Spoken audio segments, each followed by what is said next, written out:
Depression क्या होता है, कोई एक चीज आपसे छीन ली गई, कोई एक चीज आपको नहीं मिल पाई, उसके बाद डिप्रेशन आता है। आपको अपने ऊपर विश्वास होना चाहिए कि इस दुनिया की ऐसी कोई चीज ही नहीं है जो इंसान नहीं कर सकता है। ये ग्रंथों में लिखा है, बहुत बड़े बड़े स्पिरिचुअल लीडर्स, बिलियनियर्स कह के गए कि इंसान चाह जाए तो पहाड़ को हिला सकता है। दशरथ मांझी पहाड़ तोड़ दिए। मेरा इंस्पिरेशन, मेरा वो नजर है जो मैं 20 साल बाद दुनिया को देखूंगा। जब पूरी दुनिया को मैं देखूंगा कि मैं ये काम कर सकता हूँ, 7,000 करोड़ का कोई प्रोजेक्ट है दिमाग पे, मैं उसको तुरंत कर सकता हूँ, वो मेरे लिए सक्सेस है। तो उस नजरिए को मैं पाना चाहता हूँ और वही मेरे लिए मोटिवेशन। अच्छा, पैसा तो आप बहुत बनाते होंगे। अरे हाँ, मतलब ऑन एन एवरेज अभी मैं देखिए, कंपनी की वैल्यूएशन है 250 करोड़ की। 250 करोड़ नॉर्मल, इसमें कोई दिक्कत अच्छा नॉर्मल है। हाँ Startup दोस्तों, value। 250 करोड़ ये नॉर्मल है। आगे की बात अभी और 56 कंपनियों के सीईओ, स्वागत है सूर्यांश भाई आज के इस पॉडकास्ट में। जी नमस्कार, मेरा नाम सूर्यांश है, मैं 14 साल का हूँ और मैं इस दुनिया का सबसे कम उम्र का सीईओ हूँ। सीईओ नाम ही बहुत बड़ा होता है। हर व्यक्ति, मतलब हर व्यक्ति तो नहीं, लेकिन कुछ व्यक्ति होते हैं जिनको ये सपना होता है कि यार काश मैं कंपनी का मालिक बन जाता। जी एमबीए ग्रेजुएट्स का मैक्सिमम सपना यही है। एक कंपनी का मालिक बनना चाहते हैं, एक कंपनी का, आप 56 कंपनियों का मालिक। हाउ इट्स पॉसिबल, मतलब कैसे? मतलब सब कुछ स्टार्ट हुआ था माहौल के कारण। मेरा हर इंटरव्यू में एक ही बात सेम रहता है, कैसा माहौल मिल रहा है बच्चों को और पेरेंट्स कैसा माहौल दे रहे हैं, क्योंकि वहीं से कहीं से स्टार्ट होता है किसी बच्चे की जर्नी। तो वैसे ही हुआ, बचपन से ही एक अच्छा माहौल मिला, सारे लोग कोई ना कोई काम में हमेशा लगे रहते थे। अच्छा, पिछले साल जून में अचानक से इंटरेस्ट आया फाइनेंस के फील्ड में कुछ करने का, और इंटरेस्ट के ऊपर काम करना ही सिखाया है पापा मम्मी ने बचपन से ही। उसी के ऊपर मैंने स्टार्ट किया। पहले मैं सबसे पहले ये पुस्तक लिखी 10 मैथ्स गाइड। अच्छा। ये एक फिक्शनल कहानी है, इसको मैंने 1 हफ्ते के अंदर लिखी थी पापा को इम्प्रेस करने के लिए, इसके लिए एक अलग स्टोरी है। तो उसके बाद अचानक से फाइनेंस में इंटरेस्ट आया और डीप डाइव मैंने किया। मैंने सारी इंफॉर्मेशन पहले ली, क्योंकि ये एक गहरा सागर है, जितनी डुबकी लगाइएगा उतना अंदर जाते जाइएगा। मैरियाना ट्रेंच से बिल्कुल बिल्कुल। तो मैंने सब कुछ सीखा, बिजनेस के नॉर्मल टर्म्स सीखे, बिजनेस करना सीखा, बहुत सारी चीजें जो भी टर्म्स होते हैं, जो एक एमबीए सीखता है, मैं वो 12 वर्ष की आयु में सीख रहा था। तो आइडिया आया एक ई कॉमर्स कंपनी खोलने का। ये एकदम मैंने ये जर्नी कभी किसी को बताया नहीं है, पहली बार हो रहा है। तो अच्छा, ये बातें आरडीए टक्स पे पहली बार होती है। पहली बार। तो मेरी जर्नी स्टार्ट हुई थी एटसी का एक स्टोर करके। एटसी आप सर्च कीजिएगा, एक नॉर्मल प्लेटफॉर्म है जहाँ छोटे छोटे सेलर्स जाते हैं, बेच के प्रॉफिट कमाते हैं और वही इनका मतलब मेन सोर्स होता है। मैंने वहां से स्टार्ट किया था एटसी से, वो फेल कर गया। उसके बाद बहुत सारे बिजनेसेस, ऑनलाइन डिजाइनिंग की, फ्रीलांसिंग की, सब कुछ फेल होता चला, क्योंकि मेरी उम्र जैसी कोई देखता था वो मुझे कोई कॉन्ट्रैक्ट या डील ही नहीं देता था। ये कैसे कर लेगा? फ्रीलांसिंग में तो कॉन्ट्रैक्ट वाइज होता है कि मुझे ये प्रोजेक्ट बना के देना। मुझे आता था, मैंने डिजाइनिंग, कैनवा, ये सब कुछ मैंने सीख लिया था, फिर भी मौका नहीं मिलता था उम्र के कारण। अच्छा, तो वहां से मतलब ठोकरे खा खा के ज्यादा समय नहीं हुआ, लेकिन मैंने अपनी खुद की एक ई कॉमर्स कंपनी मैंने खोली। आज वो एक क्विक कॉमर्स कंपनी में चेंज हो गई है, जहां हम लोग 30 मिनट के अंदर डिलीवरी करने की सॉफ्टवेयर और प्लानिंग कर रहे हैं। ये पहली बार होगा बिहार, इंडिया और पूरे वर्ल्ड में 30 मिनट के अंदर कोई भी प्रोडक्ट डिलीवरी कर देने के लिए। तो उसके लिए प्रयास जारी है। ऐसे होते होते दिमाग में जितना आइडिया आते गया, उसके ऊपर मैंने काम करना स्टार्ट किया और उसका एक अलग से पीपीटी, लोगो, डिजाइन, सब कुछ कि आगे क्या करना है इस कंपनी को बड़ा करने में, उसके ऊपर पूरा ध्यान मैंने लगा दिया। और होते होते पता ही नहीं चला 56 कंपनी की कोई मेरा प्लानिंग, मार्केटिंग स्ट्रेटजी नहीं थी। 56 कंपनी करके वायरल होना है। मुझे क्या पता था ये वायरल होगी, ये कंटेंट वायरल वाला है भी या नहीं। मैंने खुद की जर्नी को शेयर किया लोगों के साथ और उन लोगों ने पसंद किया, तो जो भी रिस्पॉन्स आया मैंने उसे एक्सेप्ट किया। एज के बारे में तो अभी हम लोग बात करेंगे, लेकिन उससे पहले ये बताइए, जी 56 कंपनी जो आपकी है उसमें से कुछ कंपनियों का नाम बताइए, ताकि जनता ये समझ जाए कि आपकी कौन कौन सी कंपनी है। जी, तो सबसे पहले बहुत मेरी कुछ दिल के करीब कंपनी जो है, सबसे पहले शादीकीजिए.com, एक मैट्रिमोनियल वेबसाइट है, लाइव भी आ चुकी है, आप आराम से उसका यूज कर सकते हैं। बहुत कम कॉस्ट पे आप कनेक्ट कर सकते हैं नए लोगों के साथ और आगे का काम आपके ऊपर है। फिर मंत्राफाई एक क्रिप्टो करेंसी इन्वेस्टमेंट प्लेटफॉर्म है, वो भी जल्द लॉन्च होने वाला है, क्योंकि मार्केट क्रैश हो चुका है बहुत बड़े स्कैम के कारण क्रिप्टो वर्ल्ड में। तो उसके कारण मार्केट क्रैश हुआ है और अभी लॉन्च के समय प्रॉफिट की कोई बात ही नहीं है, मतलब थोड़ा समय बाद हम लोग लॉन्च करने का सोच रहे हैं।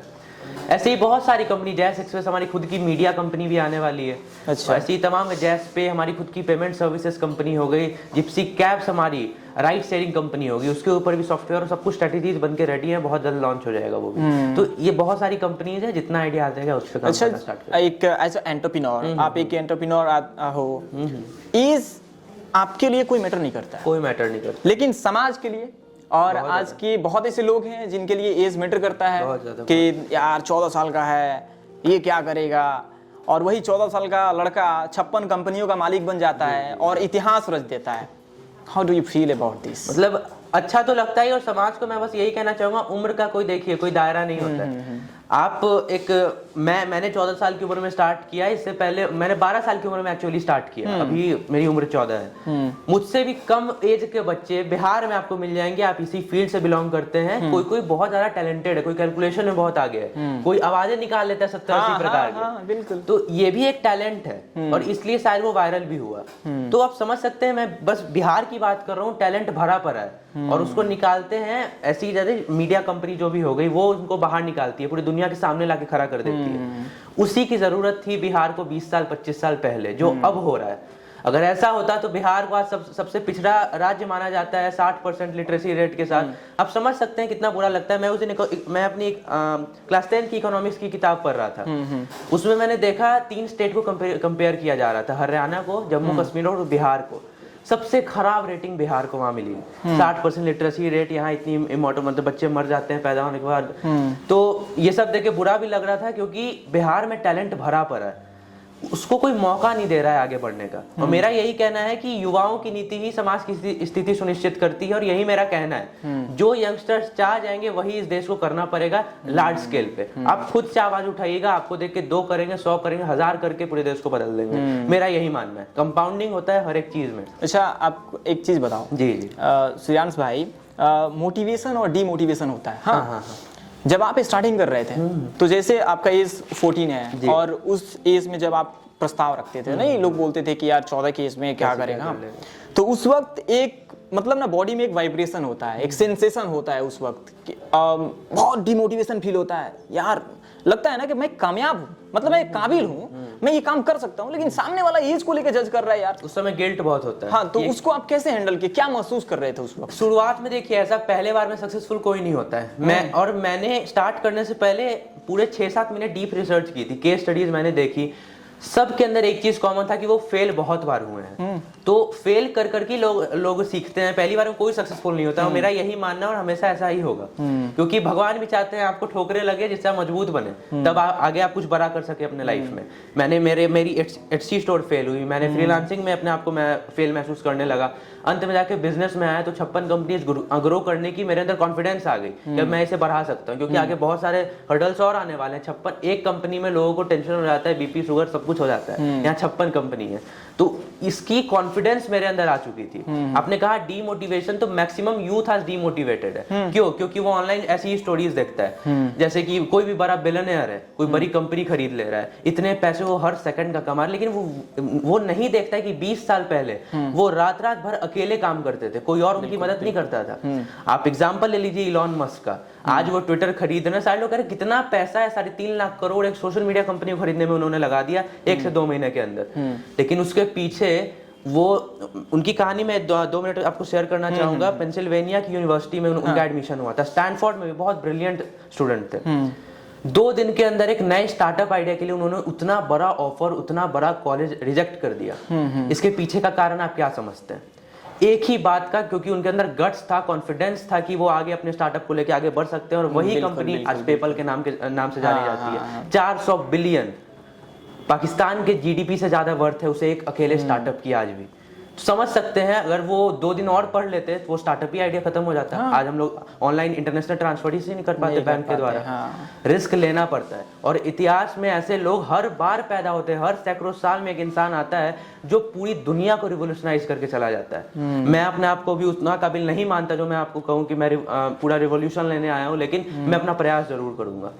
तो आइडिया जैसे ही आए ना, तुरंत उस पर काम करना स्टार्ट कर देना चाहिए, क्योंकि खाली दिमाग शैतान का होता है। आप सोचिएगा कहीं मैं फेल कर जाऊं, 1 लाख रुपए पेरेंट्स से ले रहा हूँ, दोस्त से ले रहा हूँ, कर्ज ले रहा हूँ, कहीं डूब जाए तो सारे लोग घर पे पहुंच जाएंगे। रिस्क लेने से होता है, नहीं पहुंचे तब क्या हो गया? आप 1 करोड़ कमा लिए, क्या हो जाएगा? और एक और मैं नया शब्द का आज मैं आपको बताने वाला हूँ, मैट्रिक्स एक शब्द होता है। अच्छा, अब आप गूगल पे इस चीज को सर्च कीजिएगा इस इंटरव्यू के बाद, आपको इसका कोई जवाब नहीं मिलेगा।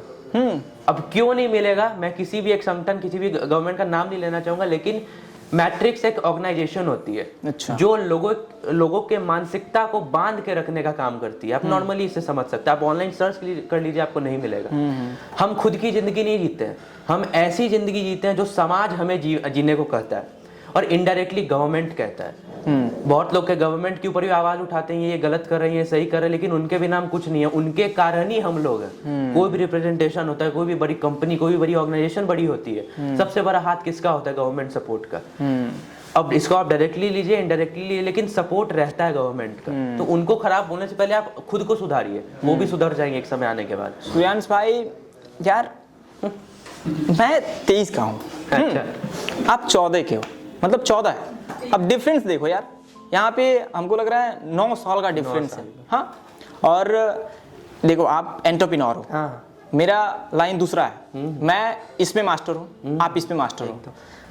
एक बात बताओ यार, ये जोश कहाँ से आता है यार इतना? ये बहुत लोगों ने कहा है, इतना मोटिवेशन आता कहाँ से आता है? अब मेरे पबजी खेलने का मन नहीं करता है? नहीं, कभी नहीं। आप सर्च कर, एक गेम नहीं मिलेगा जो भी फोन से घर में या लैपटॉप में भी मन ही नहीं करता है उसके ऊपर दिमाग लगाने। क्योंकि अब देखिए, अब 56 कंपनीज हैं, मुझे मेरे लाइफ में और भी बहुत सारे गोल्स हैं जो मैं यूजुअली शेयर नहीं करता, लेकिन मेरा कोई एक गोल है ही नहीं। मुझे ना ही हमेशा बिजनेसमैन एंटरप्रेन्योर बन के रहना है, ना ही एक मोटिवेशनल स्पीकर बन के रहना है। मुझे हमेशा डाइवर्सिफाई करके रखना है अपनी सारी चीजों को, और मैं दुनिया को यही सिखाना चाहता हूँ, अगर एक 14 साल का बच्चा कर सकता है तो आप भी कर सकते हैं। तो अपने आप को डाइवर्सिफाई कीजिए। पढ़ाई में भी मैंने फेल नहीं किया, मैं हमेशा से एवरेज रहा हूँ, ना ही टॉपर रहा हूँ। टॉपर शुरुआत में था, लेकिन उसके बाद दिमाग इस पे आया तो एवरेज हो गया। और बिजनेस में भी मैं प्रयास कर रहा हूँ आगे और ज्यादा सक्सेसफुल होने का। मोटिवेशनल स्पीकिंग में भी मैं अच्छा बोल रहा हूँ, ऐसा लोग कह रहे हैं, मैं अपने आप को नहीं मानता। नहीं, वैसे आप बहुत बड़े मोटिवेशनल स्पीकर बनने वाले हो, इसमें कोई डाउट नहीं है। तो आप लोग कहते हैं कोट्स मैं बहुत बोलता हूँ, तो कोट्स मैंने कभी रटी नहीं, ना ही मैंने कभी सुनी, वो अंदर से निकल के आता है। जैसे कि मैंने कहा, सक्सेस की एक अच्छी आदत है, वो मेहनत करने वालों पर फिदा हो जाती है। मैंने कहीं ये नहीं देखी, ये एग्जिस्ट करता होगा, लेकिन मेरे अंदर से ये निकली है। मोटिवेशन देखिए क्या होता है, मोटिवेशन पे मैंने कभी विश्वास ही नहीं किया। मैं कभी भी किसी एक सोर्स पे विश्वास नहीं करता। मोटिवेशन आज है, कल नहीं है, तो कल नहीं है तो मैं फिर से नॉर्मली बच्चा बन जाऊंगा। आपको मोटिवेशन अपने ऊपर रखना है। अब लोग पूछते हैं आपका इंस्पिरेशन कौन है? मेरा इंस्पिरेशन मेरा वो नजर है जो मैं 20 साल बाद दुनिया को देखूंगा। जब पूरी दुनिया को मैं देखूंगा कि मैं ये काम कर सकता हूँ, 7,000 करोड़ का कोई प्रोजेक्ट है दिमाग में, मैं उसको तुरंत कर सकता हूँ, वो मेरे लिए सक्सेस है। तो उस नजरिए को मैं पाना चाहता हूँ, और वही मेरे लिए मोटिवेशन। अच्छा, पैसा तो आप बहुत बनाते होंगे? अरे मतलब ऑन एन एवरेज?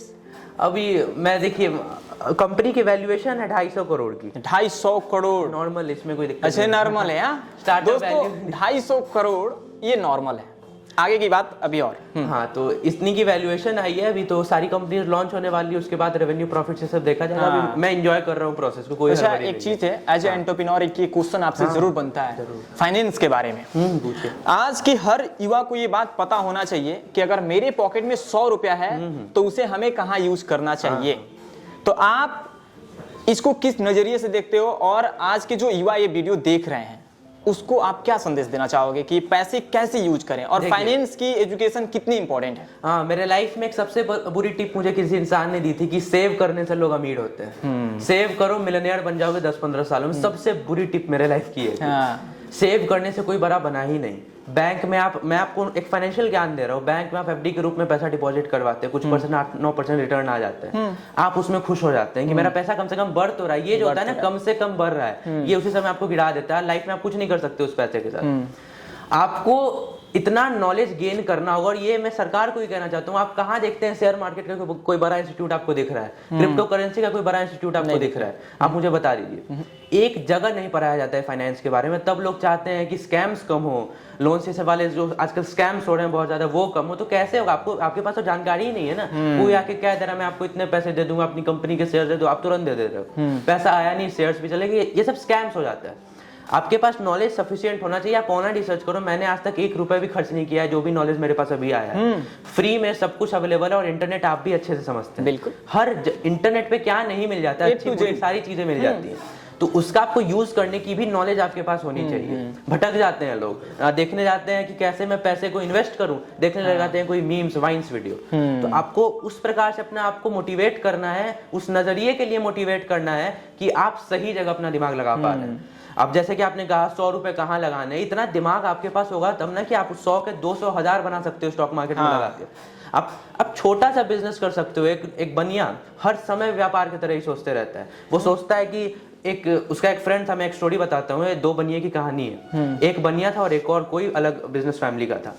तो बनिया कहता है कि मैं एक डिजायर खरीदूंगा, उसको उबर में दे दूंगा और उससे लाइफ टाइम पैसा आते रहेगा। एक कहता है मैं फॉर्च्यूनर से काफिला निकालूंगा। तो आपको उस प्रकार से सोचना पड़ेगा कि आप हर समय, अगर आपका बिजनेस माइंडसेट हो जाएगा, आप हर समय कुछ ना कुछ इनोवेटिव सोचिएगा। बिल्कुल। आप कहीं पॉडकास्ट इंटरव्यू कर रहे हैं, आप सोच रहे हैं इससे मैं क्या आउटकम निकालूं जिससे लोग मोटिवेट हो, जिससे मुझे इनडायरेक्टली प्रॉफिट हो। दिमाग ऐसे आपको चलाना पड़ेगा। तो उसी प्रकार से आपको सोचना पड़ेगा और अपने जो भी आपका ड्रीम है छोटा छोटा इन्वेस्ट करते रहिए, क्योंकि फाइनेंशियल मार्केट्स बहुत मजबूत है इंडिया के। मैं हमेशा कहना चाहता हूँ, जो कहता है फाइनेंस में इंडिया वीक है, वीक होगा, लेकिन अभी के ratio 450 billion foreign institutional investors, जो विदेशी इन्वेस्टर होते हैं, आपको बीएससी से निकाल लिया गया, बॉम्बे स्टॉक एक्सचेंज से। भारत पे बस 3% जीडीपी का आपको नीचे आने का आपको उसमें रेशियो निकला है। मतलब 450 बिलियन जाने के बाद, बिलियन डॉलर्स मैं कह रहा हूँ, 27-28 लाख करोड़ रुपया होगा। उसके बाद ही भारत इतना कम गिरा है नीचे जीडीपी के भाव में। और समझ सकते कितने मजबूत फाइनेंशियल मार्केट्स है। स्कैम्स के पीछे मत जाइए। स्कैम भी वही करते हैं जिनके पास पूरा दिमाग आ चुका है फाइनेंस का। उससे ज्यादा दिमाग लाके दिखाइए, कोई आपको उल्लू ही नहीं बना पाएगा।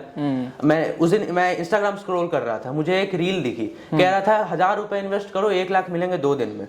मैंने डायरेक्टली रिपोर्ट कर दिया। अब कोई और होता 1000 रुपए उसे भेजता, करते करते 100 लोगों से वो खुद आपको लखपति हो जाता।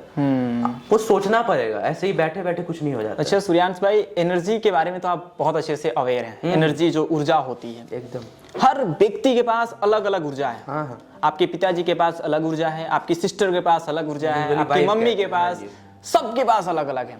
मैंने अभी कुछ दिन पहले ये बात सुनी थी कि आप रणबीर अलाहाबादिया सर से मिले हो। जी। और I am the biggest fan of him. और ये मैं पॉडकास्ट कर रहा हूँ तो मैं मतलब वो बहुत बड़े इंस्पिरेशन है। और मैं भी चाहता हूँ कि देखिए, मैं उनकी तरह नहीं बन सकता हूँ।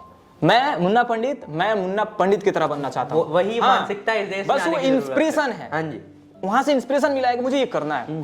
आप जब उनसे मतलब मुलाकात हुई है ना, हाँ, तो जब आपकी एक मुलाकात हुई होगी ना, तो आज एक मतलब जब आप बैठे होगे उनके पास, तो आपको एक एनर्जी महसूस हुआ होगा। वो बताइए, मोमेंट बताइए। वो इंसान में इतनी एनर्जी है, मतलब आपको पूरा जॉयफुल मूड में ले आएगा। वो हम दोनों साथ ही वॉक कर रहे थे, तो स्टेज के उनका एक स्पीच था, स्पीकर के तौर पे उनको बुलाया गया था टेक्स्ट बॉक्स में। हम लोग साथ ही चल रहे थे। उन्होंने कॉम्प्लीमेंट किया मेरे सूट के ऊपर, I like your suit man. अच्छा। तो मतलब छोटी छोटी बातें देखी जाती। बहुत फ्रेंडली इंसान है, बहुत ज्यादा एनर्जी है उनके अंदर, स्पिरिचुअलिटी में वो डीपली गए हुए हैं बहुत ज्यादा। तो आप जब, अब मैं आपको एक पर्सनल, उनकी स्टोरी तो अच्छी है ही, पर्सनल स्टोरी मैं बताता हूँ। एक मेरे भैया के एक दोस्त हैं, वो 10 सालों से मेडिटेशन प्रैक्टिस करते हैं। अब वो उनका नेचर ही ऐसा हो गया है कि वो ना जल्दी बहुत ज्यादा एक्साइटेड होते हैं, ना जल्दी बहुत ज्यादा वो रो देते हैं। अपने बॉडी इमोशंस पे इतना ज्यादा कंट्रोल हो चुका है उनको कि वो अपनी लाइफ आराम से जी रहे हैं। आपको उस प्रकार से सोचना पड़ेगा। एनर्जी आपको खुद बनानी पड़ती है। अब कोई इंसान आपके साथ ऐसे करके बात कर रहा है और पूरा एकदम हैंड वेव्स करके बात कर रहा है, आपको ही मजा आएगा उसके साथ ज्यादा बात करने में। तो उस टाइप की वाइब आपको खुद की बनानी पड़ेगी कि अच्छा, मैं आरडीआई टॉक्स पे गया था, वहाँ एक बहुत एनर्जेटिक वाइब मुझे मिली थी। मैं टेक्स्ट बॉक्स में गया था, वहाँ बहुत ज्यादा मोटिवेशनल वाइब मिली थी मुझे। ऐसा वाइब आपको खुद का बनाना पड़ता है। ये चीज उनके अंदर है पूरी तरीके से। अच्छा एक बात बताओ, आप कभी रोए हो, कभी रोते हो?